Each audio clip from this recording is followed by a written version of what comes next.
Hello, my name is Debbie and I'm a practice nurse in London. Today I'm going to be discussing how to deal with failure as a nurse. So there's a quote that I recently read that stated, "Failure is simply an opportunity to try again but more intelligently." So why is failing, especially as a nurse or a student nurse or healthcare professional in general, so difficult to handle? I think for me personally, one of the reasons why I found it quite hard to fail, quote unquote, is because of the training that we are given as nurses. As a student, you are very hands-on in nursing. It's not just the theory where you're sitting in a classroom. You are actually put on placements, you are put in scenarios that you will experience in real life, and you're taught so much. So when put in an independent setting, or once you've graduated, you finished your degree and you're attempting things that you learned in the past and you don't get it right, it's almost like, you know, I thought I had this, I thought I knew what to do.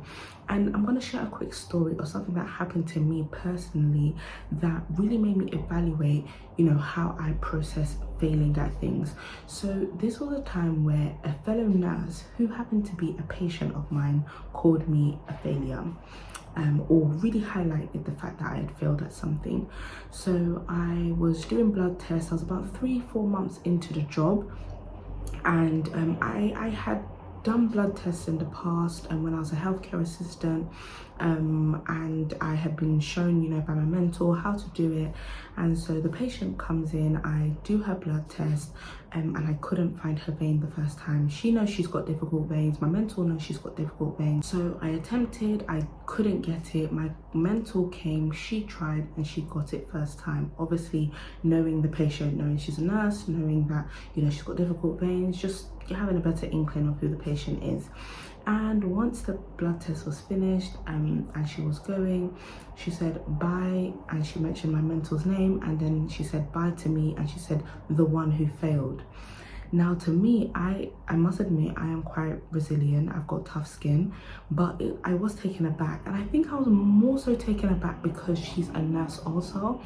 And, you know, I did have to explain to her. I said, "Oh, apologies, I couldn't get your vein, you know." And when she said that, I was like, "Oh, you know, no one was born knowing everything." I was able to dissolve the situation by, you know, just laughing it out a little bit and saying, "Oh, don't worry, I'll do better next time." But it was quite shocking for me. And I think sometimes, you know, as nurses, sometimes we're not as lenient to others when they make mistakes. And I think this leads me on to my next point. Another thing that makes failing quite hard is simply because in nursing the stakes can be quite high, and rightfully and understandably so, because there are lives at risk. But there are certain things that we do as nurses that, you know, unless we try, we won't be able to do it. And I'm not talking about, you know, making mistakes where you have a drug error, which does happen and people learn from it. They go to court, all kinds of things happen. They aren't allowed to practice for a certain amount of time. They have to reflect, they have to, you know, write up a report of what has happened and how they can, the action plan of how they can be better. Those things are very important in the learning process and when we fail at things. But simple and less high risk tasks, such as, you know, trying to take blood, or you did a dressing and you didn't exactly put it on properly, or, you know, just various things like that, whereby somebody can actually supervise. For example, when I was learning how to do smear tests, and, you know, I couldn't allocate the cervix, you know, immediately like my mentor could, things like that. It's like you almost feel downcasted, like, oh my gosh, maybe I can't do it. But after some time of doing it, I've realized that it's literally just practicing. And, you know, as the quote goes, it's not practice makes perfect, as we so grew up with. It's practice makes improvement, because we can always get better at a trade. We can always get better at a task at hand, especially in nursing. There's so many years and so many skills to learn everything that we need to do. And I think it's also key to remember that you are not alone. In practice nursing, again, as I've mentioned before, it is you and the four walls. And it can feel like, oh my gosh, I'm alone in what I'm doing. But one thing that my mentor's always taught me is that her door's a revolving door.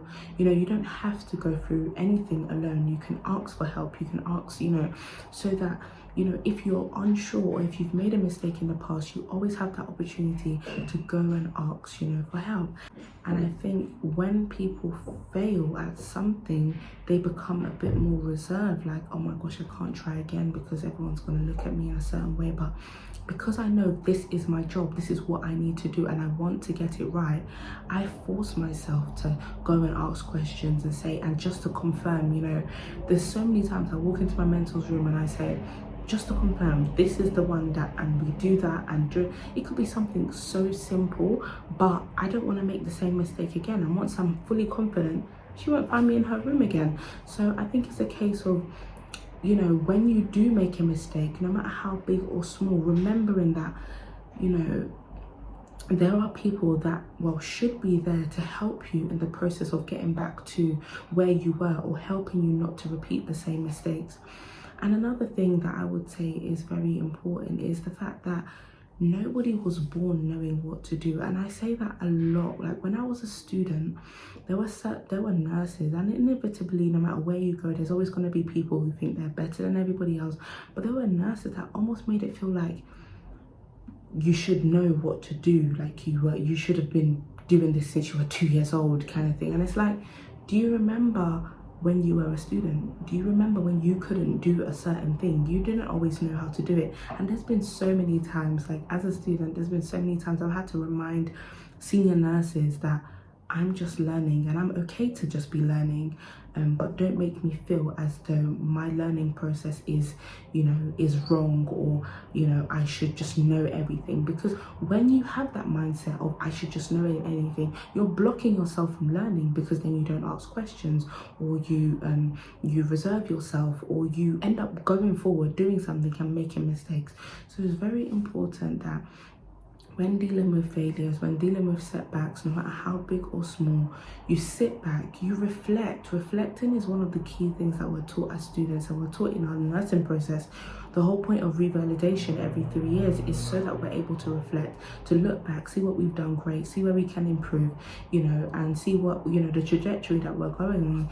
And, you know, these are important things in nursing, being able to reflect and say, do you know what, I've done this in the past. It may not have been a grand failure, but it could, or, you know, something that you absolutely failed at, but something that you can improve on. So always being able to look back and say, do you know what, I think I can do this better, or do this in another way.